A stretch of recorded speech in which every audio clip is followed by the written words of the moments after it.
Hello दोस्तों, स्वागत है आपका आपके अपने चैनल मार्केट सपोर्ट में। दोस्तों, आज की इस वीडियो में हम बात करेंगे ओवरऑल मार्केट के बारे में कि जैसे कि अभी बजट आया इस वीकेंड, आपने देखा बजट भी ठीक ही था, ऐसा कोई बहुत बड़ी दिक्कत वाली बात नहीं थी। अब क्या हुआ, कल जब शनिवार को मार्केट ओपन था तो मार्केट में ना तरीके की चीज़ें आपको देखने को मिल रही थी। बहुत सारे ऐसे शेयर्स थे जिसमें अगर आप देखेंगे अच्छी खबर होने के बावजूद भी तेज़ी नहीं हुई मार्केट की वॉलेटिलिटी के चक्कर में। लेकिन कल जैसे कि अब मार्केट ने बजट को एब्जॉर्व किया है, कल उसका रिएक्शन देखने को मिलेगा।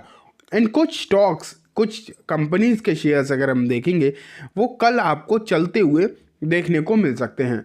अब उनके पीछे क्या रीज़न है वो भी मैं आपको आज की इस वीडियो में दिखाऊंगा।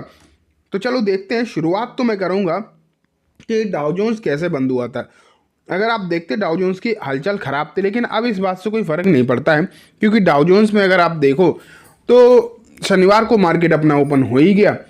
एंड उसके बाद अब डाउ जोन्स का कोई सिग्निफिकेंस रह नहीं जाता क्योंकि डाउ जोन्स तो खुला नहीं, भारतीय मार्केट ओपन हुए, ठीक है। लेकिन अब हम चलते हैं न्यूज़ बेस्ड। न्यूज़ जो है कहाँ दिखाई दे रही हैं, कौन सी कंपनी पर न्यूज़ निकल कर आ रही हैं, अब उस हिसाब से देखते हैं। सबसे पहले निकल कर आता है दोस्तों टीवीएस मोटर्स। अगर आप यहाँ पर देखोगे तो इन्होंने अभी क्या है, मोटर्स की सेल्स का नंबर आ जाते हैं शुरुआत में ही, मंथ के स्टार्टिंग में ही। तो इन नंबर्स में अगर आप देखोगे तो आपको दिखाई दे रहा है 17% की ग्रोथ जनवरी सेल्स में देखने को मिली है टीवीएस में। वहीं अगर हम देखें 46% एक्सपोर्ट बढ़ा है, तो ये अपने आप में एक बेहतरीन नंबर देखने को मिल रहा है। और एक्सपोर्ट में 46% बढ़ना कोई छोटी मोटी बात नहीं है। तो ओवरऑल आप कह सकते हो कि ये जो आंकड़े हैं टीवीएस मोटर्स के लिए काफ़ी ज़्यादा बेहतरीन देखने को मिल रहे हैं। और कल ना ऑटो सेक्टर काफ़ी ज़्यादा फोकस में रहेगा ही। उसके पीछे कारण भी है। इसके पीछे दोस्तों कारण ये है कि जब नंबर आते हैं निकल के, ये सेल्स का जो आंकड़ा निकल कर आता है तो उसका फ़र्क कहीं ना कहीं पड़ता ही है। तो अब टीवीएस मोटर हो गया, बाकी की जो ऑटो कंपनीज हैं उन पर भी आप जो है अब नज़र बनाकर रखना क्योंकि नंबर तो सभी के आए हैं। इसमें अगर आप देखोगे M&M के भी नंबर आए हैं एंड 18% की ग्रोथ तो M&M ने भी रिपोर्ट करी है। तो दोस्तों कहीं ना कहीं फ़र्क तो M&M पर भी पड़ सकता है क्योंकि अच्छी ग्रोथ रही है, अच्छी ग्रोथ जो है आपको देखने को मिली है। तो दोस्तों उम्मीद है कि इन नंबर्स पर आप जो है कहीं ना कहीं नज़र बनाकर ज़रूर रखेंगे और पूरा का पूरा ऑटो सेक्टर जो है आपको फोकस में रहता हुआ देखने को मिलेगा, ठीक है। महिंद्रा एंड महिंद्रा भी हो गया, अशोक लेलैंड के भी नंबर अगर आप देखते तो अच्छे ही हैं। हाँ, इन सब के बीच अगर आप देखोगे तो टाटा मोटर्स के नंबर अच्छे नहीं आए हैं, ठीक है। टाटा मोटर्स पर आप ज़रूर नज़र बनाना। टाटा मोटर्स की जो नंबर हैं डेफिनेटली बहुत ज़्यादा वीक देखने को मिले हैं, बहुत ज़्यादा ख़राब देखने को मिले हैं। अब हम चलते हैं आगे। एंड दोस्तों एक शेयर है या फिर कंपनी में बोलूँ IRB इंफ्रा, इसके बारे में मैं बात 2-3 बार कर चुका हूँ लेकिन उसका फ़र्क अभी तक पड़ नहीं पाया है। इसके नंबर निकल कर आए हैं एंड इसके नंबर अगर आप देखोगे तो बहुत ही बेहतरीन देखने को मिले हैं। आप ये कह सकते हो बहुत ही शानदार नंबर जो है निकल कर आए हैं IRB के। हालांकि मैं आपको पहले भी बता चुका हूँ कि इसके जो नंबर अच्छे निकल कर आए हैं उसके पीछे एक कारण ये भी रहा है कि अदर इनकम जुड़कर आई है और अदर इनकम अच्छी खासी देखने को मिली है।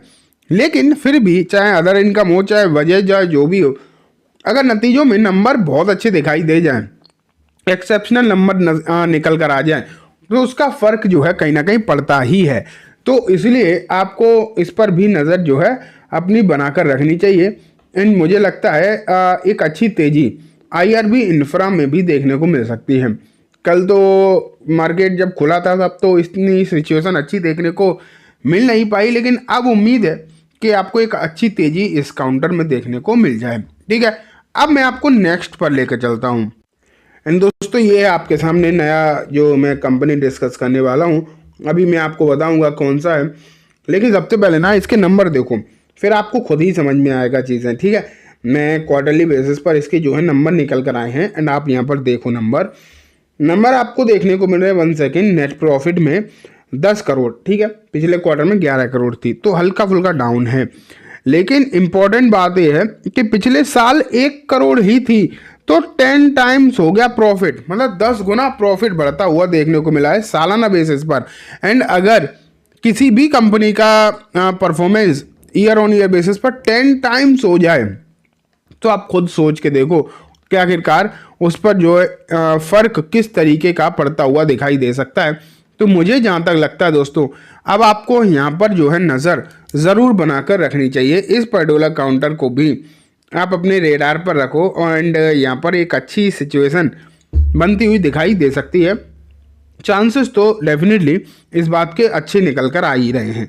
चलो ये सब चीज़ें तो बात हो गई, अब जो है मैं आपको लेकर चलता हूँ, ये सब हटाओ। अब हम बात करते हैं दोस्तों सेक्टर्स के बारे में, जिन सेक्टर के लिए बजट अच्छा आया है।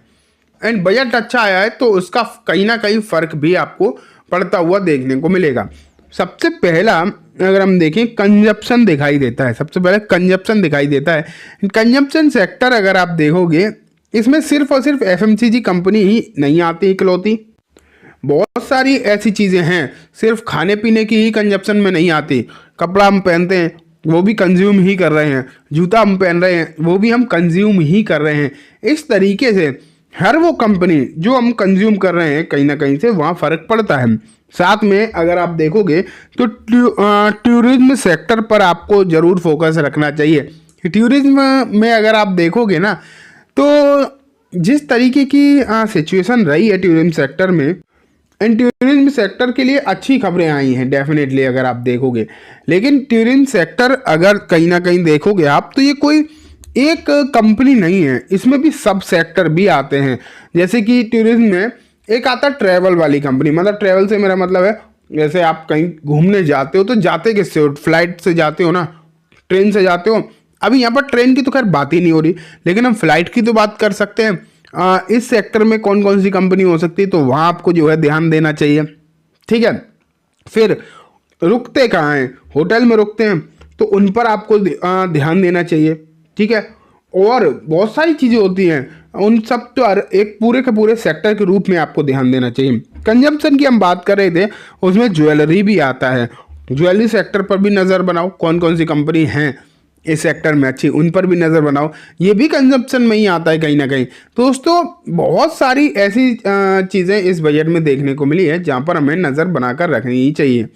चांसेस हैं कि ये जो कंपनीज रही, ये सेक्टर रहे हैं, ये अच्छा करते हुए आपको कल ही देखने को मिल जाए। चांसेस तो इस बात के भी हैं। टेलीकॉम पर भी नज़र रखना, आईटी पर भी रखना।